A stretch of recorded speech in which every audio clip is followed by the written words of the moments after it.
Wow, what a speech! ನಾನ್ ಕಳ್ದೋದೆ. ಹೆಣ್ಣು ಅಬಲೆ ಅಂತ ನಂಗ್ ಗೊತ್ತಿತ್ತು, ಆದ್ರೆ ಗಂಡು ಅಸಹಾಯಕ ಆಗಿರ್ತಾನೆ ಅನ್ನೋದು ನನ್ಗ್ ಇವತ್ ಗೊತ್ತಾಯ್ತು.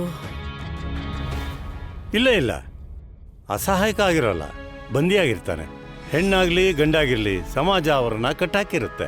ಹೆಣ್ಣನ್ನ ಪರಿವಾರದಿಂದ, ಹಾಗೆ ಗಂಡನ್ನ ಪರಂಪರೆಯಿಂದ. ನೋವಿಬ್ರಿಗೂ ಆಗುತ್ತೆ, ಆದರೆ ಅದರ ತೀಕ್ಷ್ಣತೆ ಬೇರೆ ಬೇರೆ ಆಗಿರುತ್ತೆ. ಒಂದು ವೇಳೆ ಒಬ್ಬ ತಂದೆ ಅಥವಾ ಗಂಡ ತಪ್ಪು ಮಾಡಿದರೆ ಆಗ ಅದನ್ನು ತಪ್ಪು ಅಂತ ಹೇಳೋದು ಅವಶ್ಯಕ. ಆದರೆ ಆ ತಪ್ಪಿಂದ ನಿಜ ಏನು ಬದಲಾಗಲ್ಲ. ನಾವು ಒಬ್ಬ ತಂದೆ ಅಥವಾ ಒಬ್ಬ ಗಂಡನ್ನ ಟೇಕನ್ ಫಾರ್ ಗ್ರಾಂಟೆಡ್ ಆಗಿ ತಗೊಂಡ್ಬಿಡ್ತೀವಿ. ಜನ ತಾಯಿ ಪ್ರೀತಿ ಮೇಲೆ ಹಾಡು ಬರೀತಾರೆ, ಕತೆಗಳನ್ನು ಬರೀತಾರೆ, ಆದರೆ ತಂದೆಯನ್ನು ಮರೆತು ಬಿಡ್ತಾರೆ. ಅವರು ಮರೆತು ಬಿಡ್ತಾರೆ ತಾಯಿ ಪಾಯ ಆದರೆ ತಂದೆ ಛಾವಣಿ ಅನ್ನೋದನ್ನ. ಆದರೆ ಮನೆ ಅವೆರಡೂ ಇಲ್ಲದೆ ಪರಿಪೂರ್ಣ ಅಲ್ಲ.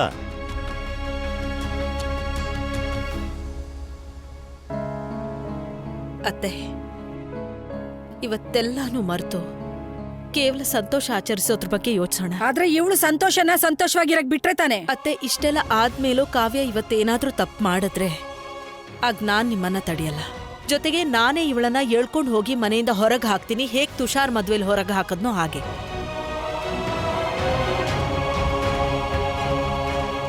ಆದ್ರೆ ಇವಳು ತಪ್ಪು ಮಾಡಿದ್ರೆ ಮಾತ್ರ. ತಪ್ಪು ಮಾಡದೆ ಶಿಕ್ಷೆ ಯಾಕೆ ಕೊಡ್ಬೇಕು ಅತ್ತೆ? ನಿಮ್ಗೆ ಇವ್ರ ಮತ್ತೆ ಕಾವ್ಯ ಸಂಬಂಧ ವಿಚಿತ್ರವಾಗಿ ಕಾಣಿಸ್ತಿದೆ. ಆದ್ರೆ ಅತ್ತೆ, ಕೆಲವು ತಿಂಗಳಾದ್ಮೇಲೆ ಈ ಸಂಬಂಧಕ್ಕೊಂದು ಹೆಸರು ಸಿಗುತ್ತಲ್ಲ, ಆಗ ನೀವು ಈ ಸಂಬಂಧನ ಸ್ವೀಕಾರ ಮಾಡಲೇಬೇಕಲ್ವಾ? ಯಾವ್ದು 6 ತಿಂಗಳಾದ್ಮೇಲೆ ಆಗ್ಬೇಕೋ ಅದು ಇವತ್ತೇ ಯಾಕಾಗ್ಬಾರ್ದು? ಓ ಗಾಡ್, ಇವತ್ತಂತೂ ಜಬರ್ದಸ್ತ್ ಎಂಟರ್ಟೈನ್ಮೆಂಟ್ ಸಿಗತ್ತೆ ಅನ್ಕೊಂಡಿದ್ದೆ. ಸೌದಿರಿಬ್ರು ಒಬ್ರಿಗೊಬ್ರು ಜುಟ್ ಹಿಡ್ಕೊಂಡು ಎಳ್ದಾಡ್ತಾರೆ ಅನ್ಕೊಂಡಿದ್ದೆ. ಇಲ್ಲಂತೂ ಅನುಪಮದು ಮತ್ತೆ ಉಪದೇಶ ಶುರು ಆಗೋಯ್ತು. What a waste of time. ಒಪ್ಕೊಳ್ಳಿ ಅತ್ತೆ, ಪ್ಲೀಸ್.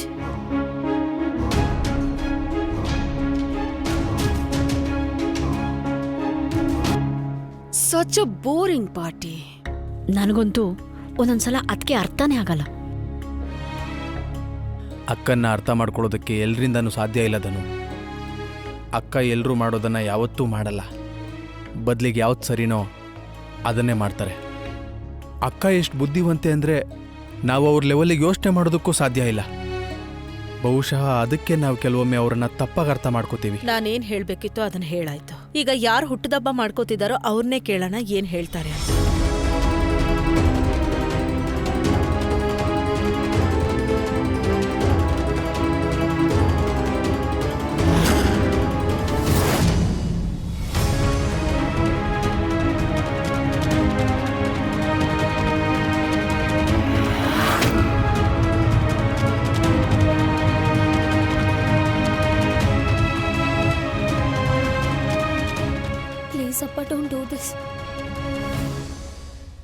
ಹೇಳು ವನರಾಜ್, ನೀನೇನು ಅನ್ಕೋತಾ ಇದೀಯಾ? ಬೇಗ ಹೇಳು ಸೋದರಳಿಯ. ನೋಡೋ, ಮುಹೂರ್ತ ಮೀರೋಗ್ತಿದೆ. ಹಾಗೆ ಶಾಸ್ತ್ರಿಗಳು ಹೋಗ್ಬೇಕಲ್ವಾ?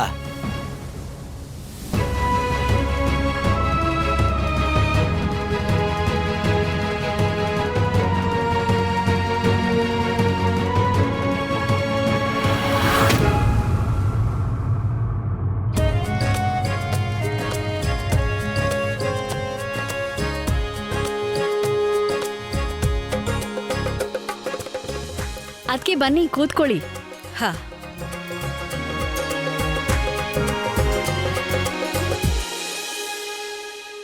ಪೂಜೆಗೆ ಹೂ ತಗೊಂಡ್ ಬನ್ನಿ.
ವಕ್ರತುಂಡ ಮಹಾಕಾಯ ಸೂರ್ಯಕೋಟಿ ಸಮಪ್ರಭಾ ನಿರ್ವಿಘ್ನಂ ಕುರುಮೇ ದೇವ ಸರ್ವಕಾರ್ಯೇತು ಸರ್ವದಾ. ಗಂಗಾಜಲ.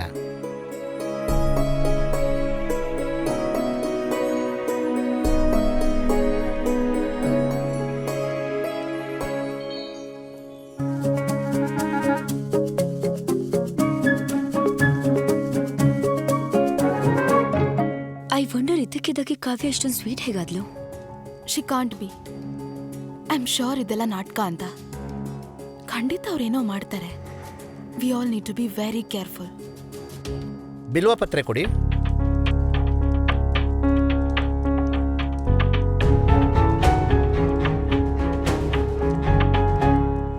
ಅದು ಅಲ್ಲಿದೆ ನೋಡು. ಥ್ಯಾಂಕ್ಸ್.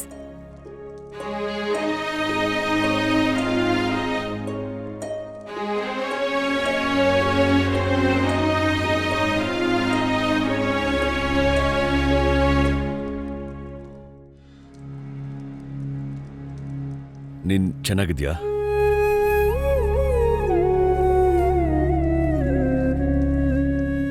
ಈಗ ಚೆನ್ನಾಗಿದ್ದೀನಿ.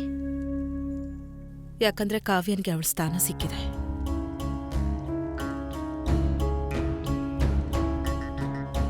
ಈಗ ಈ ಶಾಸ್ತ್ರನ ಗಂಡ ಹೆಂಡತಿ ಇಬ್ರು ಒಟ್ಟಿಗೆ ಮಾಡಬೇಕು.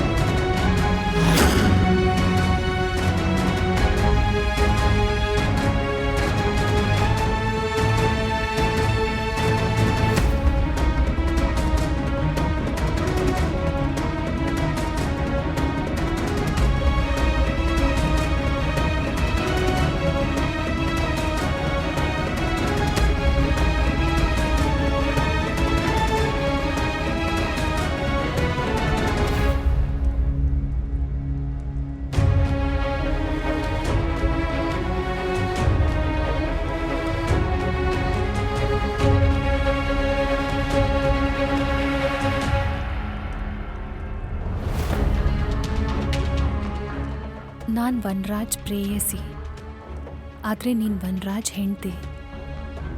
ನೀನು ನನಗೆ ಪ್ರೇಯಸಿ ಆಗೋ ಹಕ್ಕು ಕೊಟ್ಟಿದ್ಯಾ? ಹಾಗಿದ್ದಾಗ ನಾನು ನಿನಗೆ ಹೆಂಡ್ತಿ ಆಗೋ ಹಕ್ಕು ಕೊಡ್ತೀನಿ.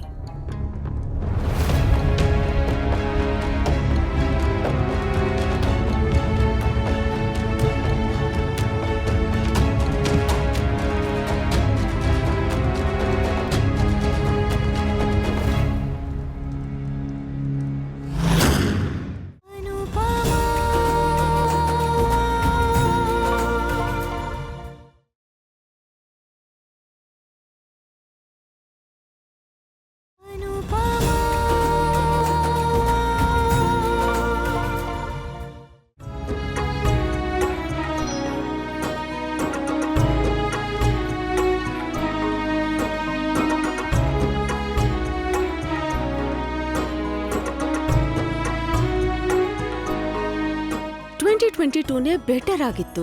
2023 ಸರಿ ಆಗ್ತಿದೆ.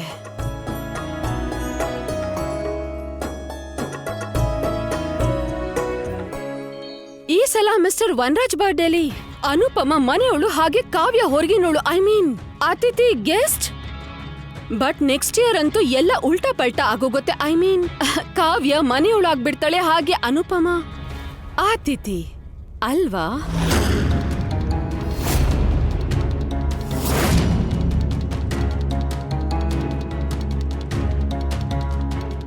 ರೈಟ್. ಪಪ್ಪನ್ ನೆಕ್ಸ್ಟ್ ಬರ್ತ್ಡೇ ಅಷ್ಟರಲ್ಲಿ ಈ ಉಸಿರುಗಟ್ಟೋ ಲೈಫಿಂದ ಮಮ್ಮಿ ಸ್ವಾತಂತ್ರ್ಯರಾಗಿರ್ತಾರೆ.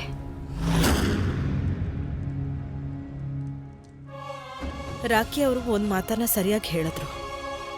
ಮುಂದಿನ ಹುಟ್ಟಿದ ಹಬ್ಬದಷ್ಟರಲ್ಲಿ ಕಾವ್ಯ ಇವ್ರ ಹೆಂಡತಿ ಆಗಿರ್ತಾಳೆ. ಆದ್ರೆ ನಾನು ಈ ಮನೆ ಅತಿಥಿ ಯಾವತ್ತೂ ಆಗಲ್ಲ. ಈ ಮನೆ, ಈ ಪರಿವಾರ ನಂದು, ಯಾವತ್ತಿಗೂ ನಂದೇ ಆಗಿರುತ್ತೆ.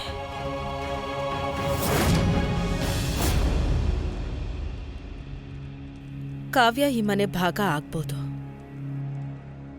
ಆದ್ರೆ ಈ ಪರಿವಾರದ ಜೊತೆಗಿನ ನನ್ನ ಸಂಬಂಧ ಯಾವತ್ತೂ ಕಿತ್ತು ಹೋಗಲ್ಲ.